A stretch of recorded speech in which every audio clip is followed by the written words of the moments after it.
Hello everyone, I'm your host for today's webinar. My name is Mike Lasecki. Thank you for joining us today. Our topic is ATE Community Support, addressing questions on ATE grants management during COVID-19. Today this webinar will be recorded and registrants will automatically get a link to the recording. We'll just send that to you. It takes us a day or two to process that and send it out. Please use the chat window for your questions. We'll try to provide some answers in the chat during the webinar. We have experts manning the chat window, and we'll save some of the questions toward the final period. I want to acknowledge our participants today. From ATE Central, the host of this webinar is Rachel Bauer. She's going to be with us in the chat window.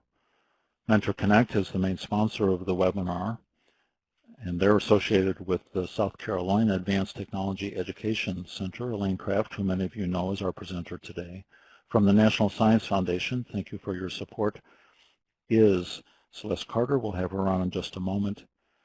And organizing the webinar is the American Association of Community Colleges with Ellen House. Thank you, Ellen, for being part of today's event. Also, as a speaker is Pam Silvers. We'll hear more about Pam as we get ready to start today.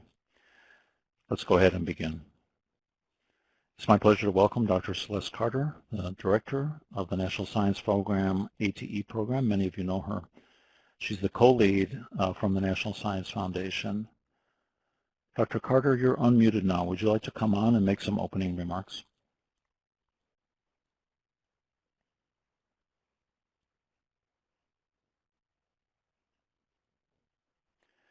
Folks, we're just waiting for Dr. Carter to connect today.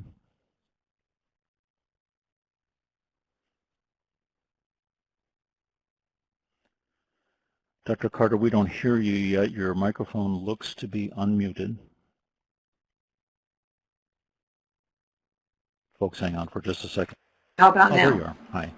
Thank you for joining us. Celeste, you sound fine. Okay, good. I disconnected and reconnected again. So excuse me, I seem to have a little bit of a frog in my throat, but I wanted to welcome everyone today to this webinar, and just hope that all of you are safe and staying well. I guess I would say I'm telework challenged. There you go. Yeah.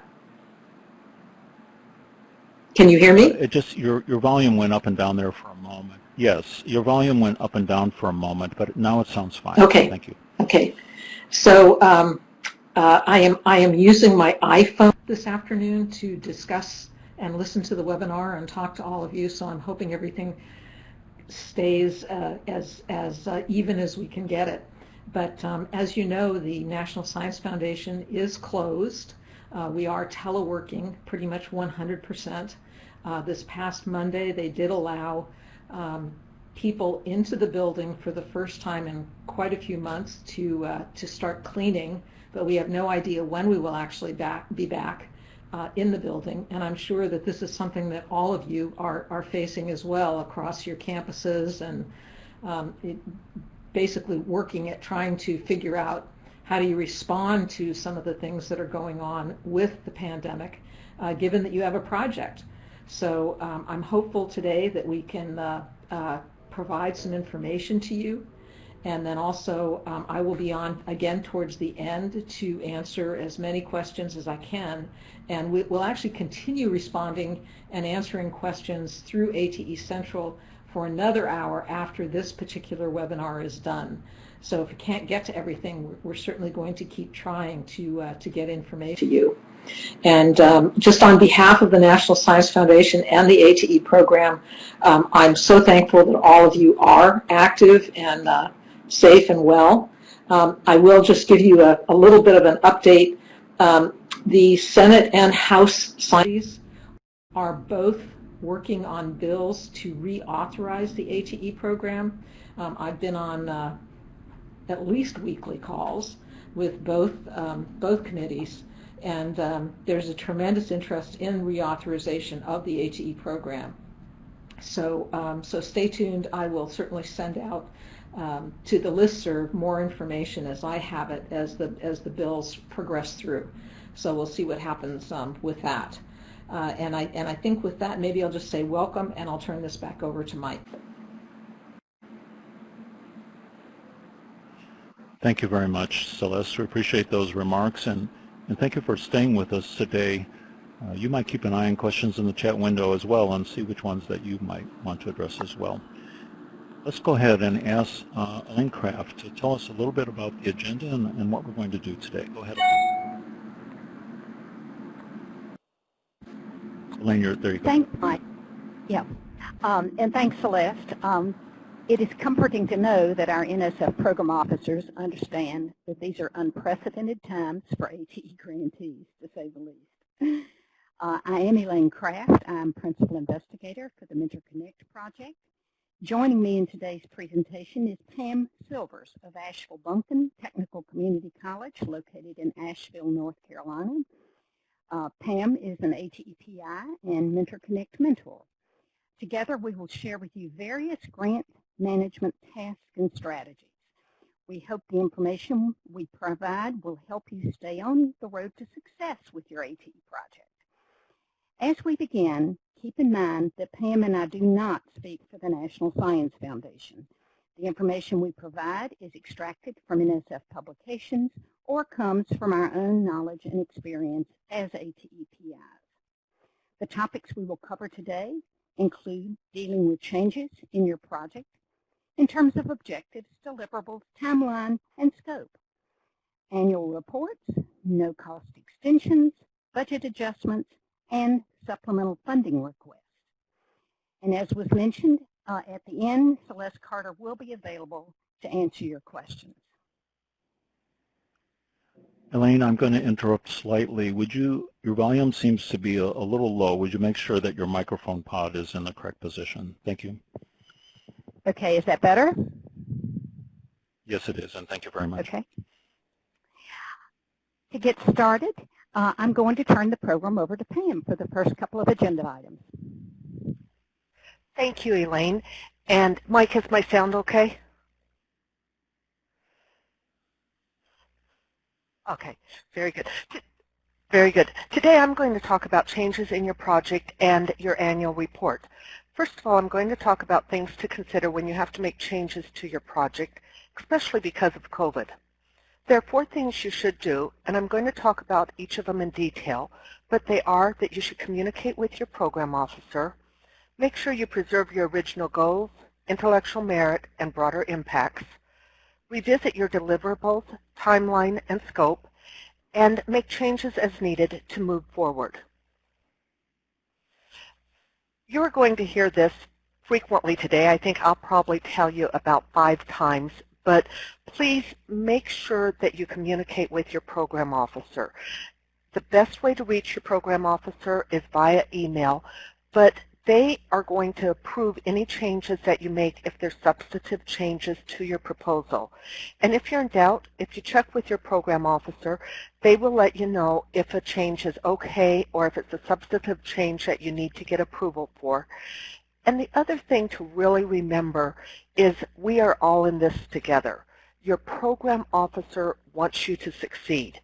When I was in my first ATE grant about 8 years ago, I was really nervous about my program officer. To me, they seemed to be something mystical almost, and I really thought I was going to be judged by them, and I wanted to impress her and tell her only the good things we are doing. But remember, your program officers do want us to succeed, and they love to hear about the good things, but they also want to hear about things that aren't going as well so that they might be able to help you. As we're looking at our projects in the COVID environment, you do need to remember that the most important thing probably is to retain the integrity of your proposal. You were funded based on the goals, the intellectual merit, and the broader impacts you had in your proposal. If you make significant changes, you need to get approval. For example, suppose you were funded to modify 5 classes in your mechanical engineering program in order to meet industry needs. After the first year, you think, you know, we'd really rather work with the computer technologies department and update their courses. That is a major change and not what you were funded for. It might be a great idea and it might be something you could get funding for, but it is not the current grant that you have. However, let's say you were going to update 5 classes, but one of those classes is no longer offered, so you want to include a different class within the mechanical engineering department. This is a case where you would want to notify your program officer, but the change does not affect the scope of your project. And again, if in doubt, make sure you check with your program officer. If you're like me, COVID has affected how I am able to accomplish things. My last day at my office was on March 12th. I got to go in twice to get things since then, but otherwise have not been in the office. And we had a lot of major events planned in March and April. None of those happened, and so what we're doing instead is, for example, we're offering online workshops, webinars, and classroom presentations. Interestingly, in meetings with our high school liaisons, they thought that the teachers might be more interested and attend webinars and presentations that they could do online because they won't have the travel time to come to our school. If you were going to modify courses, you might now include virtual methodology. This was something you might not have had originally, but now you're thinking about doing it. Our grant was scheduled to end on June 30th, but because everything came to a standstill on March 12th, we asked for a no-cost extension. Elaine is going to talk about the no-cost extension and give you more details in a few minutes. Our project team now is meeting using Zoom. Currently, our high schools don't know how they're going to meet in the fall. They don't know if they're going to have in-face classes or online, but we are meeting with our team to develop ideas of how can we do presentations, how can we interact with the students, the parents, and the teachers once they are meeting in whatever format they're meeting. And, you know, there's still questions that we are working on. For example, when we offer virtual workshops, how do we make them work for attendees and for us? We had an innovative expo that met in the summer for 2 days. We don't believe that participants, the high school teachers, would attend 2 6-hour days of workshops. So we're looking at how can we make them so that it works for them. We saw one example of a school that was, a college that was offering a program that was from 11 to 12 for an entire week. We don't think our teachers would attend that, but we're looking to see what can we do. And also, do we offer workshops synchronous like this one, which are live, or do we offer in an asynchronous format? The biggest thing I can tell you is talk to your project team, talk to the people who you would be giving the presentations to and ask what they would do. Talk to your evaluator about how what you're doing would affect what your outcomes were going to be, and if appropriate, talk to your program officer. In changing your plans, you want to support the objectives of your grant, so it might not be the same workshop format that you're going to offer, but it's still going to be a workshop. It might not be a face-to-face presentation, but it still will be a presentation. We were doing dissemination by presenting at conferences. Now we're creating an online presentation for high tech. You might have changes that are directly related to COVID, but you have to remember that life is going on and you still might have other changes. 2 examples that I'm going to give you that you might have at any time is that, first of all, in our first ATE grant, we were looking at female enrollment in 9 programs at our college. In year 2, the college decided to phase out one of the programs. I contacted our program officer, and since we were still targeting 8 programs, it was a change we can make without changing the fundamental goals of the project. Second, you might have a change in co-PI or have a co-PI leave your college. I had this happen, and I didn't really realize it was a 2-step process. First of all, you have to let NSF know that you lost a co-PI. Second, you have to get approval for the new co-PI, so make sure that you look at how you do it or check with someone who knows. In finishing up a discussion of changes to your project, I'd like to suggest that now is a really good time to pull out your original proposal and review it. Once a year, I do a team meeting where I go over our proposal, what our objectives are we staying on track, and make sure that we just all know what we had planned to do. It does help make sure that you don't experience project creep, and it just reminds everyone of why you were doing the funding. Now I'm going to talk about annual reports, and for me the two things of changes in your plan and annual reports are very closely connected because your annual report is going to reflect what you have done and what you're working on. And you know, we're in the middle of a new normal. None of us, if you would have asked us in January, will you be teleworking and not allowed at your office, would have imagined this. But our lives have changed and we've learned how to continue on. But one thing that hasn't changed is the due date for your annual report. You still have to submit an annual report and it still has the same due date. Today I'm going to talk about what is required and how to address challenges or change of plans. I'll also discuss some of the common report pitfalls you might encounter. And finally, I will talk about working with your evaluator and how their report interconnects with your report. The first time I had an NSF AT grant, I had a moment of intense stress. Our plan year ended on March 31st, and no one told me I was going to get an email 90 days before that telling me our annual report was now due. And so on January 1st, I'm sitting probably watching a football game, and this email pops up of your annual report is now due. And I had a little bit of a heads up from having attended the PI orientation that I would get this, but I hadn't thought to tell my AOR, and she sent me an email and said, "Why is your annual report now due and what have you done for it?" So don't panic. You get an email 90 days before. I now put it on my calendar to send an email to my AOR a few days before that and tell her, "You're going to get an email. Don't worry, I have it all under control." You'll get the email 90 days before, but the optimal time to submit your report is on or before the first week of the month of your end date.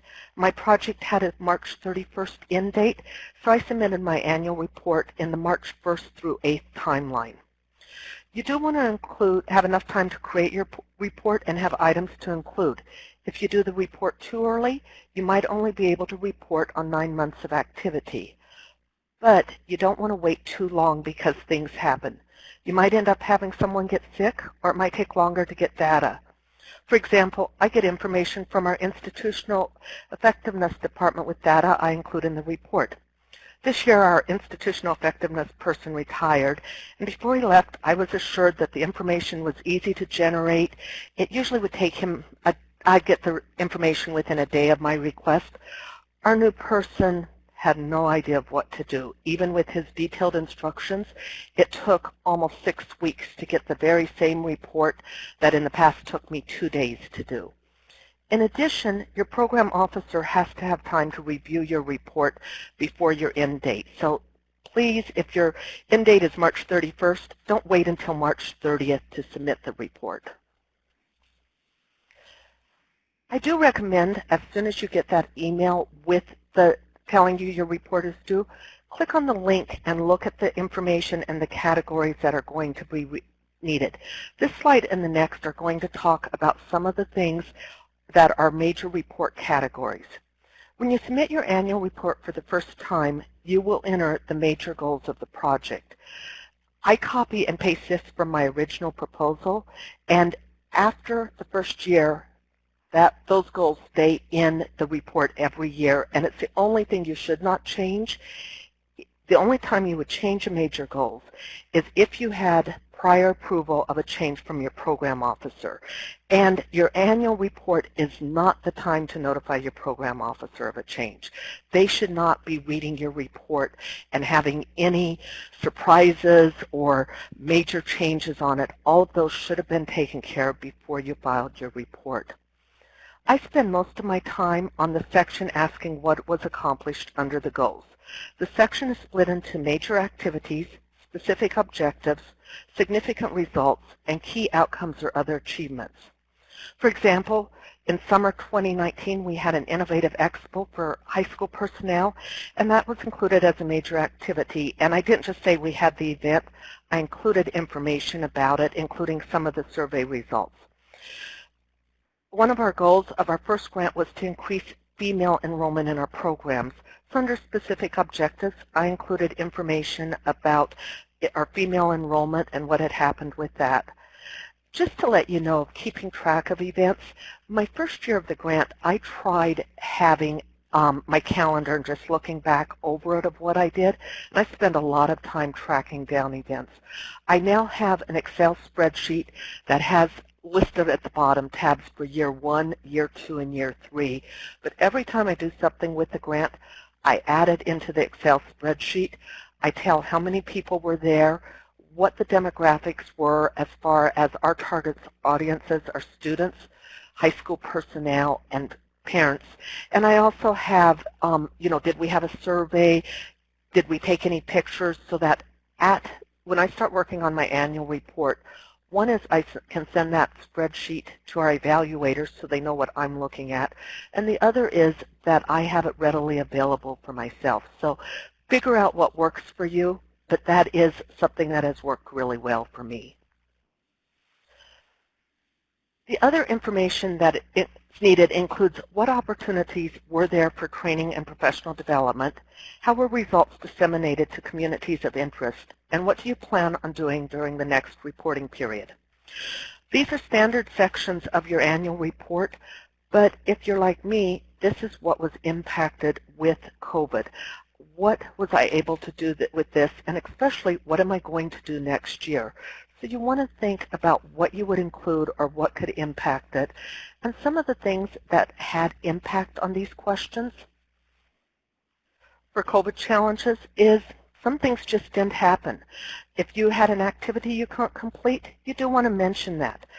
As I said, everything came to a halt for me on March 12th. And that meant we couldn't host one of our premier events for high school students. We couldn't offer an open house for parents that had been scheduled and marketed, and we weren't able to hold our Summer Innovative Expo. These are challenges we face this year, but I have been meeting with our project team and our high school liaisons, and we're developing plans for how can we offer Zoom meetings and other virtual presentations. Our dissemination plan included presenting at a state conference and at High Tech. The state conference was canceled, and there was not anything we could do. They didn't have an offering for how to do a presentation. For High Tech, we're creating our presentation virtually, and it's going to be interesting because since it will be posted in an asynchronous format, will we get more people to see what we're doing and the dissemination? None of us know at this point. One of my initial challenges was teleworking. Instead of walking down the hall to talk to someone, I had to figure out how to communicate. And my project team are all instructors. And so when their classes went online, that had to become their focus. And I also teach classes, and that had to become my focus. So we got through spring semester, and we're now able to look at what can we do for the grant, how can we offer things virtually. And I'll really say that my instructors teaching online has given them perception, a really good perspective of what we should offer for workshops and webinars to help the high school instructors, students, and everyone know about our programs. And you might have unexpected financial cost changes. For example, when I did classroom presentations, we had the cost of mileage to travel to the school. Maybe because you're doing virtual presentations, you might have to pay for the cost of better headsets for your presenters so that they can be heard when they're doing a presentation. Our evaluator was going to do our site visit on March 31st. Instead, we met via email and telephone. I keep going back to this, but look at your original goals of the grant.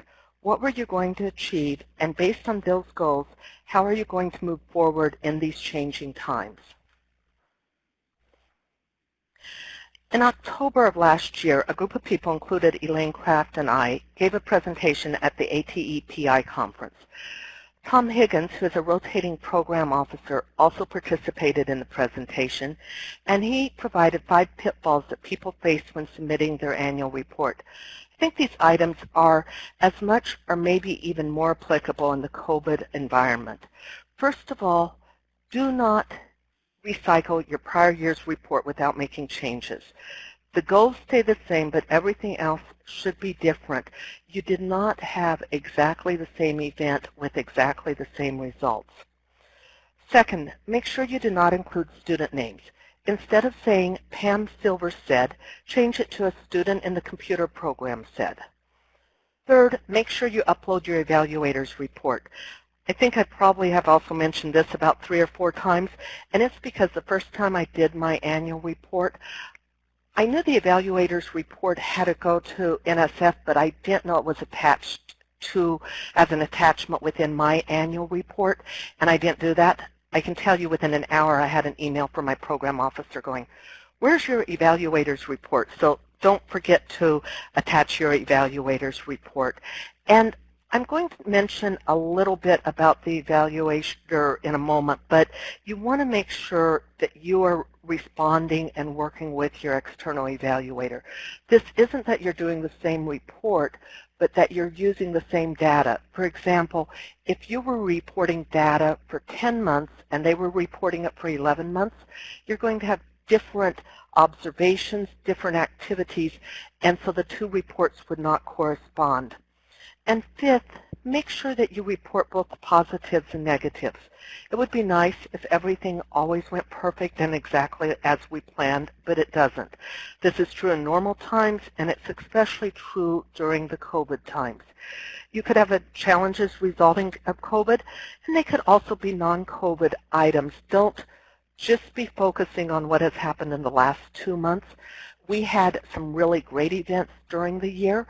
We also last fall had planned what we thought was a wonderful event.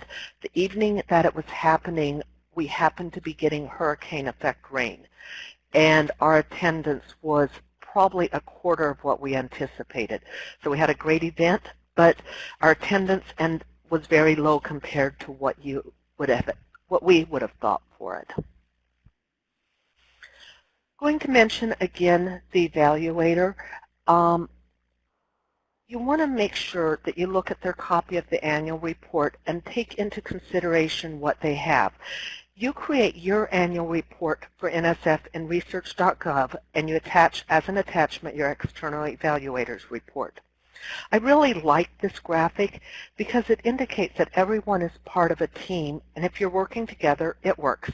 But if a gear gets out of sync, it affects everyone. So make sure you have a plan on how you're going to communicate with your evaluator. For this, it means that we send emails. After I have an event, I'll send a copy of, we hosted this event, and we always do surveys, and I organize the survey results and send her a summary of what we have for it.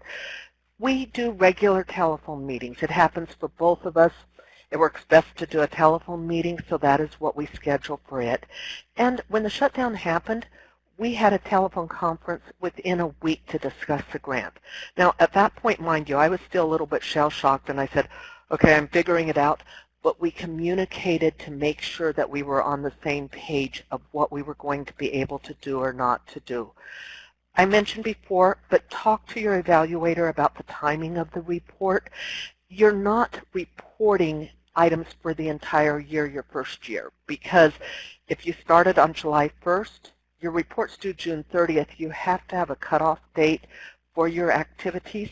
Make sure both of you are on the same page for what you're reporting. And so, again, I think this is the last time I'll say it, make sure you attach the report to your report. For annual reports, we did an entire presentation at the NSFPI conference in October. A copy of the entire presentation, including annotated notes, is available on the Mentor Connect worksite, and we are going to provide that website at the end of the presentation, but I encourage you to look at the information presented there. It is very helpful. And now I'm going to turn it over to Elaine, who's going to be talking about no-cost extensions.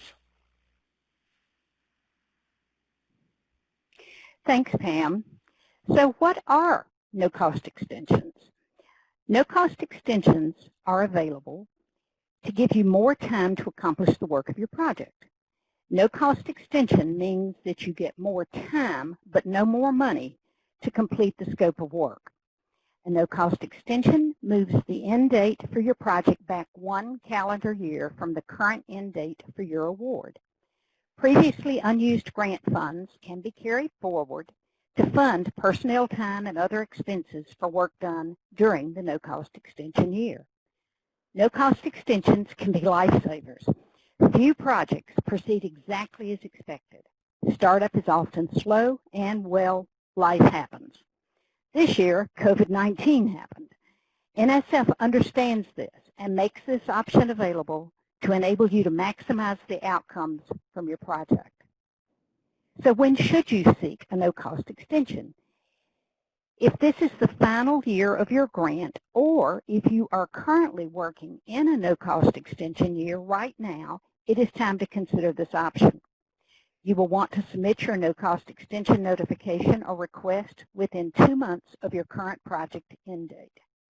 While the PAPPG says that the first no-cost extension notification must be submitted 10 calendar days before the scheduled end date of your grant, there are reasons why you should take this action earlier. The major reason for doing this earlier, preferably at least a month before your grant is set to expire, is that a no-cost extension changes the date your next report to NSF is due. When your grant is extended another year with a no-cost extension, your next report will be a regular annual report, and it will be due before the anniversary date of your award. You need time to prepare this report, and your evaluator needs to be alerted to prepare and provide your annual evaluation report on this new schedule. Also, you need to give your program officer time to read your annual report and ask any questions he or she may have so that the report can be finalized and approved before your award anniversary date. So what restrictions are there when seeking a no-cost extension? To be eligible for a no-cost extension, you must have funds remaining in your grant at the time of your request. Also, you must have project work that needs to be done. A no-cost extension is not solely for the purpose of using up remaining grant funds. So how long are no-cost extensions? Each no-cost extension can extend your grant by 1 calendar year from your original award anniversary date. If you complete your work or use up your grant funds before the year is out, you may close out the grant at any time during your no-cost extension year.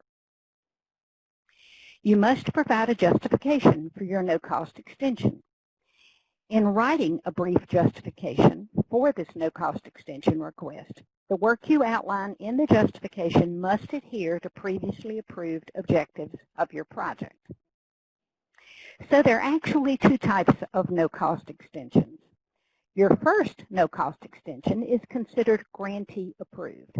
This means that rather than requesting the no-cost extension from NSF, you are notifying NSF that you want the extension. Essentially, you grant the no-cost extension to yourself. If you submit the notification on time, you will receive your first no-cost extension, provided you have money remaining and you are working on your original project objectives. The second no-cost extension, or any beyond that, must be approved by a program officer. This is referred to as a program officer approved no-cost extension.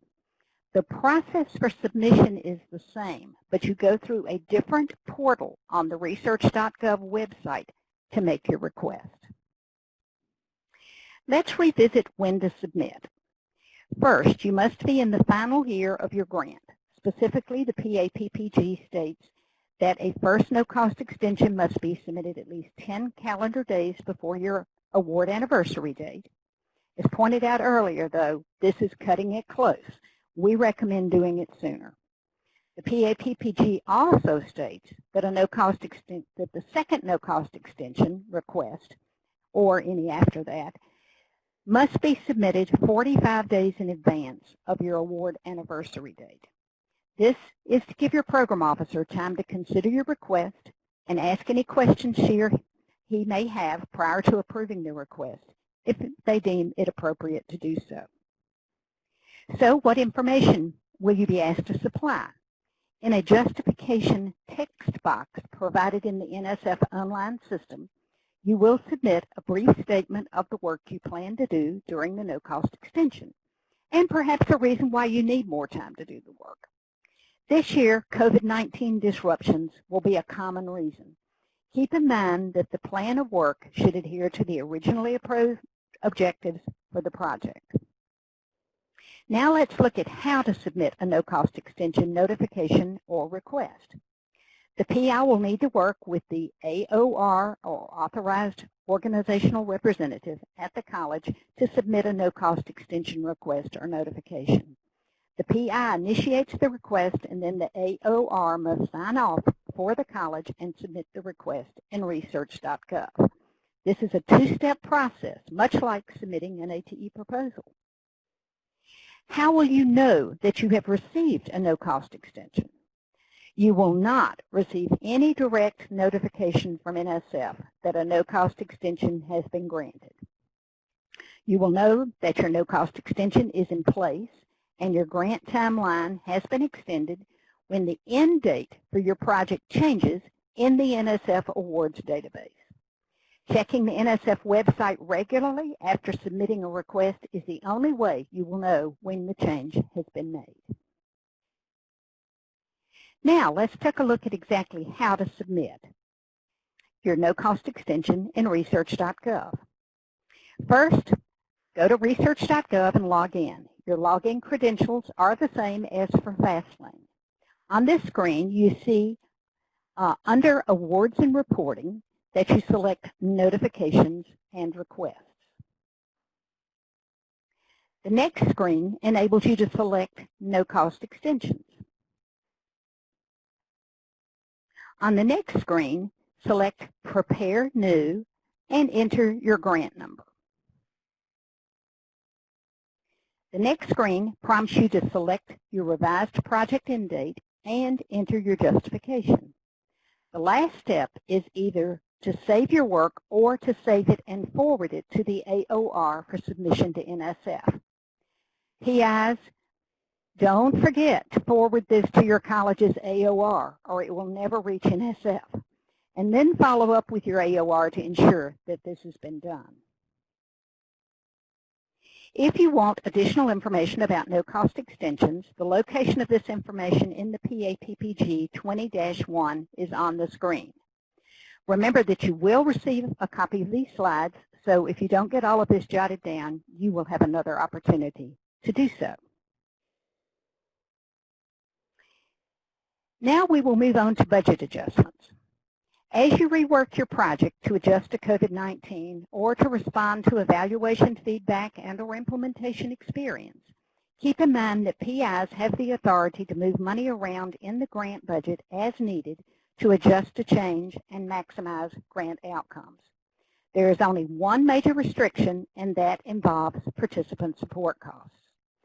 You may not move money out of participant support or between categories within this section of the budget without your program officer's permission. You may recall that subcategories within participant support costs are stipends, travel, subsistence, and other. Also keep in mind that you may move money into this budget category without permission to better serve and support your participants. I noticed that there were questions about participant support, and I'm sure that the program officers are going to be willing to work with you if your delivery methods and travel for participants and so forth have changed and that money needs to be spent differently in this particular time. A cost category that may be impacted when you move money around in your budget is indirect costs. The indirect costs budgeted for your project were calculated on the original budget allocations. Your business office will need to be mindful of changes in indirect costs that may result from budget reallocations. One example might be that if you move money out of participant support into some other category, then that money might become subject to indirect costs, whereas you can't take indirect cost on participant support. This is a business office thing, but you just need to be aware of it. In all cases, your college policies and procedures regarding expenditures and procurement must be followed. Now we'll talk about another tool for maximizing project outcomes, supplemental funding requests. No-cost extensions are helpful, but what if you are not in the last year of your grant, or you cannot implement your project as planned in a COVID-19 world? What if you need to shift to a different technology and instructional delivery method to accomplish your project goals? What if you have students for whom at-home instructional resources need to be provided because they lack computer capability or broadband access? What if you need different expertise on your team or different equipment to adapt to changes that are now essential for your project to be successful in a COVID-19 environment? And what if you have no budget to make the necessary changes in your project and implementation plans? Supplemental funding requests are designed to address this type of need. As you can see from the quote on the screen, the PAPPG provides only a brief statement about this opportunity.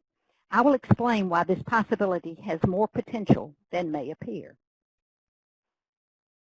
So what exactly is supplemental funding? Supplemental funding adds additional funding to an existing grant award. So why would you want to seek supplemental funding? As I mentioned, this funding can address budget needs that arise due to changes during project implementation. Supplemental funding may also enable a PI to address unanticipated opportunities that arise during project implementation. Also, supplemental funding is a way for NSF to provide special purpose funding opportunities to existing grantees. So there are two basic types of supplemental funding. The first type of supplemental funding is ad hoc. The need for additional funding for something arises during implementation of a grant.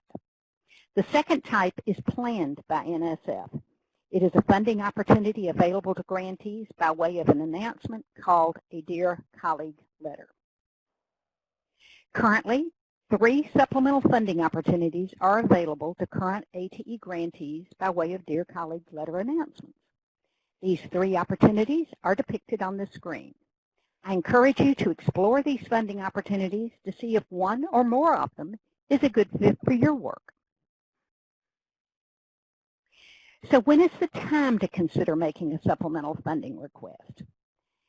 When project circumstances change or opportunities emerge that align with your original project goals and objectives, and you realize that you need more money to address the unanticipated challenge, it may be the time to discuss a supplemental funding request with your program officer.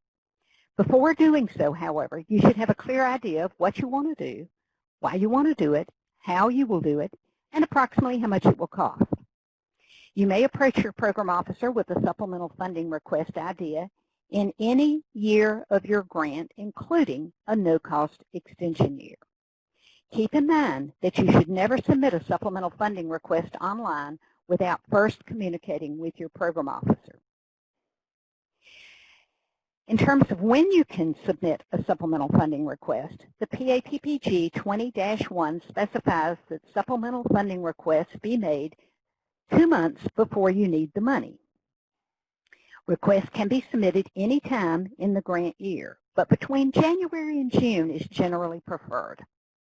Keep in mind that the overall ATE budget in any given year influences all funding decisions.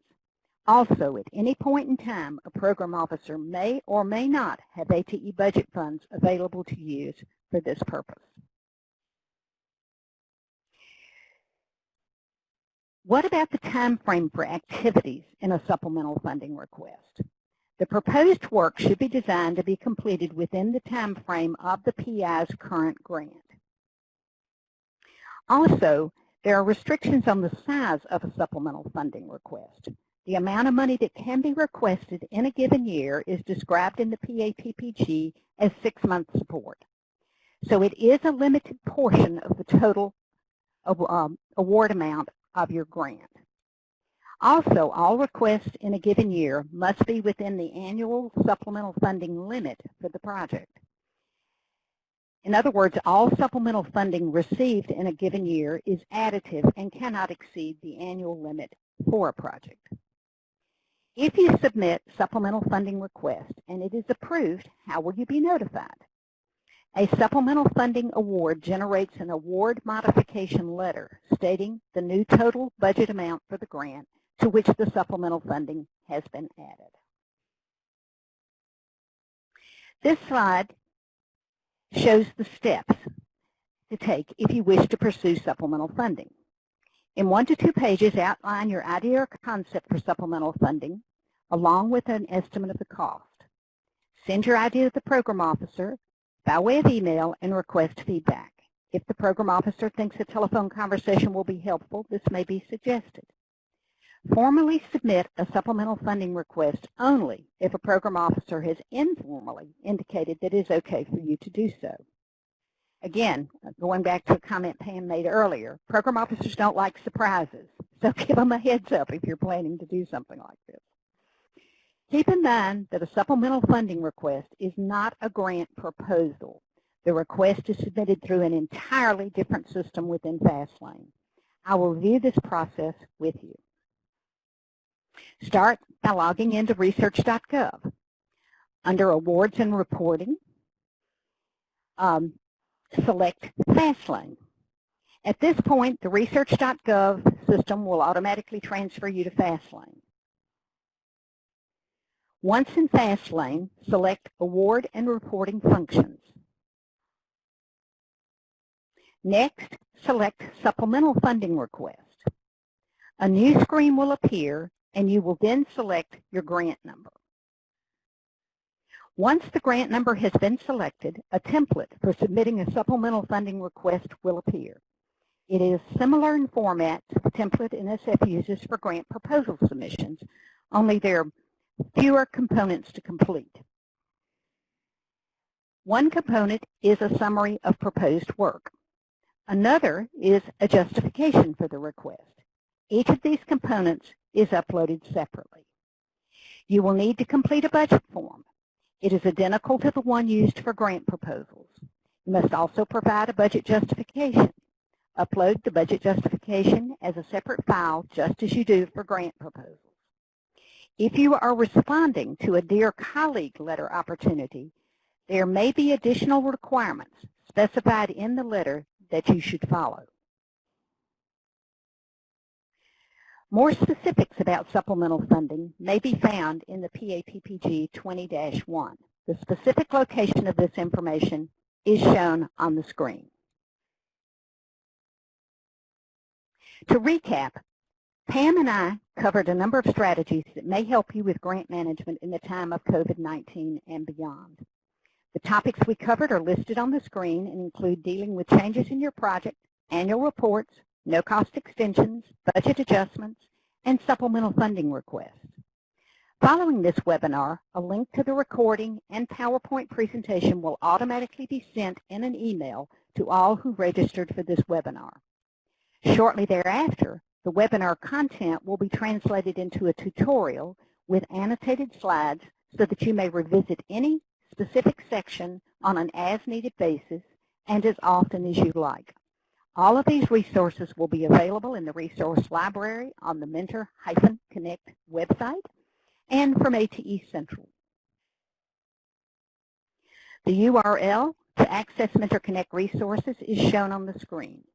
The search box on this web page is circled in red. Mentor-Connect provides one-on-one mentoring, resources, and technical assistance for preparing ATE grant proposals and for implementing ATE-funded projects. We want you to be successful in implementing your current grant, and we also want you to continue applying for and receiving ATE funding for future projects to advance technician education. Visit our library and reach out to the Mentor-Connect team whenever you have questions or need help.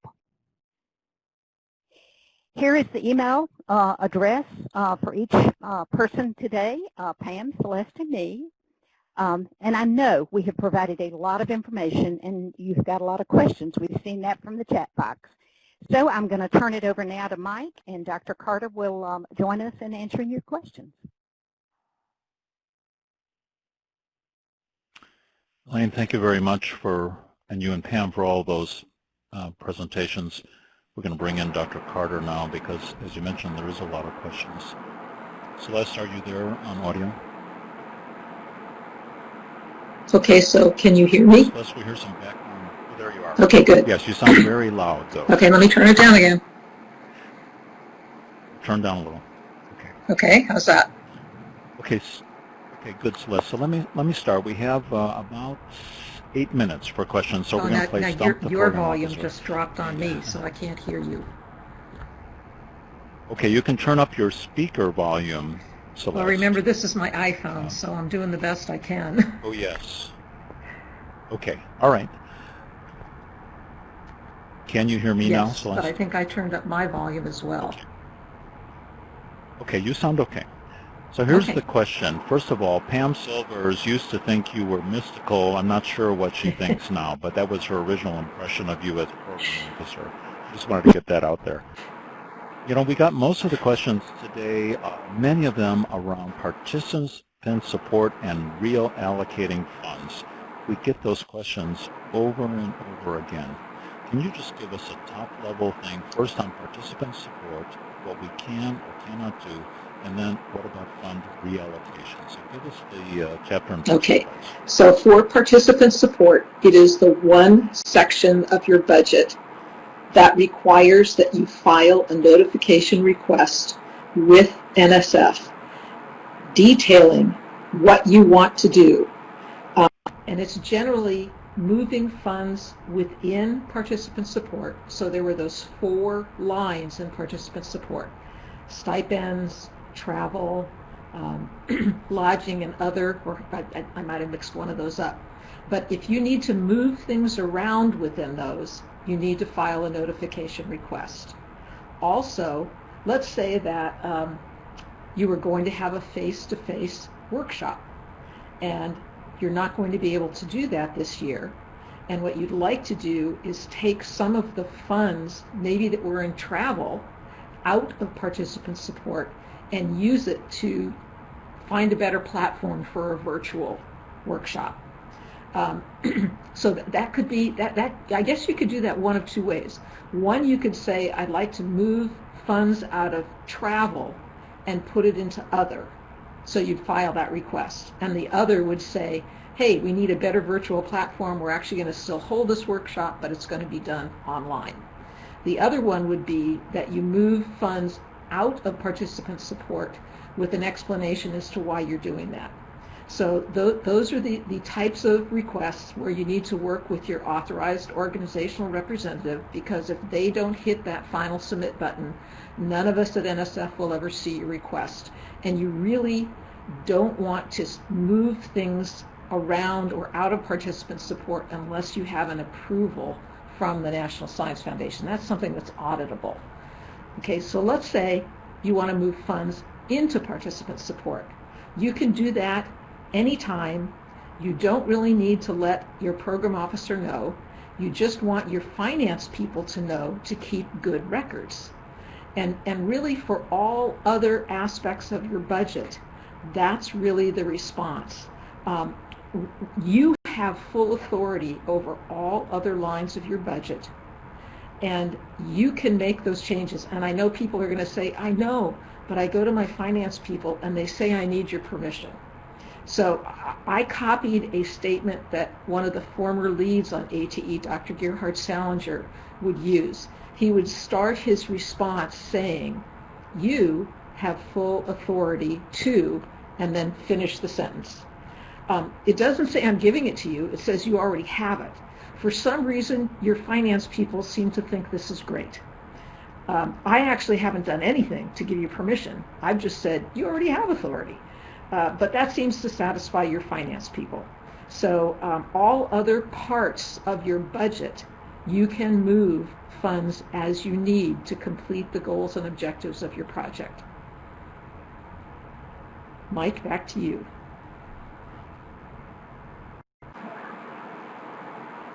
Excellent, Celeste. Can I move them out of indirect costs into some other category? Oh, interesting question.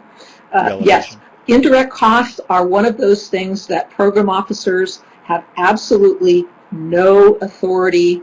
We can't actually even talk to you really about your indirect costs formally. That is something that your institution negotiated with the federal government. And as you know, one of the things that NSF has done is said no more cost sharing, so that if your institution has an indirect rate of 48%, that actually has to be there in that section on your budget. What you negotiate within your own institution is between you and the people within your administration, really. So you might go to them and say, whoa, 48% of the funding is coming to you as indirects. I'd like to negotiate with you. I, the PI, would like to negotiate with you and say, I need some of that money to actually do this project. That's between you and your institution, has nothing to do with the National Science Foundation. No, Celeste, I tried that with my institution one time, and they said, Mike, no way. I know. Anyhow, Yeah, that was my I know. I mean, well, I guess one of the things that's really hard is maybe as faculty, and speaking as a former faculty, maybe we somehow need to be more involved when our institution starts thinking about negotiating a rate, and we need to get in there. I think Elaine might jump in, Elaine Kraft might jump in here. I think that Florence Darlington has an on-campus and an off-campus rate. And you know, maybe sure, being involved as a faculty member on, you know, one of those committees that we all kind of hate to be on, might be one way to approach that. Elaine, do you want to come in with that on-campus, off-campus comment?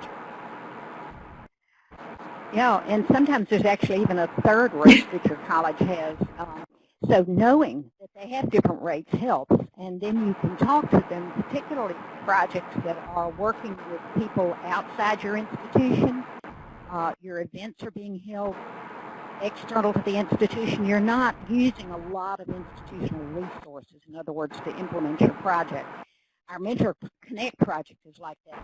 Everything we're doing is away from the college, essentially. And so they've allowed us to use an off-campus rate that's considerably less than the on-campus rate. So that's really been helpful and gives us more money for the Thank you, Elaine. You know, I'm sorry, folks, there's been a little bit of static as we do these final questions. And as we're getting ready to move to the other format of the ATE office hours, I'm just going to ask Dr. Carter to respond to one, maybe two more questions, and then we'll wrap up for today. Celeste, there's a rumor that there's an automatic 90-day extension for annual reports. Is that true? Not that I have received an official letter from NSF on. So no, as far as I know, you're still required to submit your annual report when it's due.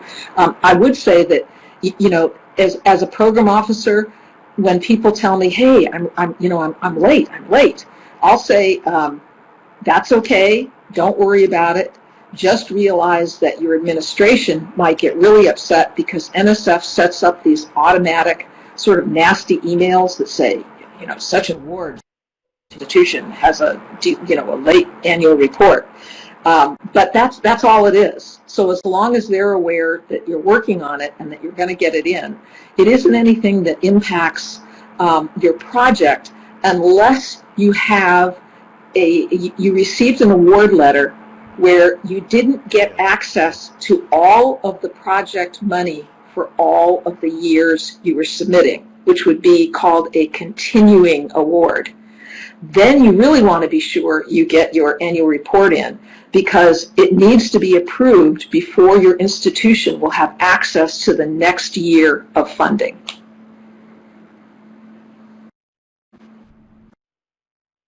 Celeste, there is one more point that you might want to make on that, and that is that you can't receive other funding in any of your co-PIs on your grant. If they're if they're from another institution and have a grant pending, they also can't get any funding if you have an. Okay, go ahead, Elaine. Right.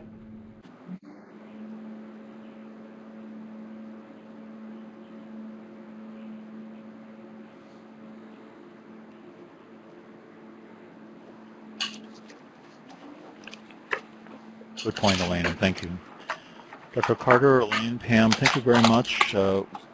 Colleagues, we're now going to transition. Let me move the slide forward here and just acknowledge the Mentor Connect group.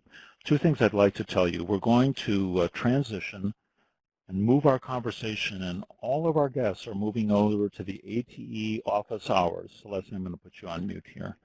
There you go. Okay, so we're going to move over to the ATE office hours, continue that conversation. It starts at 2 p.m. Eastern. That's 1 minute from now. If you signed up for that, we'll see you there in a few minutes. But we also want to ask you one thing. I'm going to launch the survey for this event. Over 200 people joining today. Pretty amazing, because all of us are interested in that. I'm going to launch a survey. It will appear in another browser window. Take just a moment to answer those questions. I'll do that right now.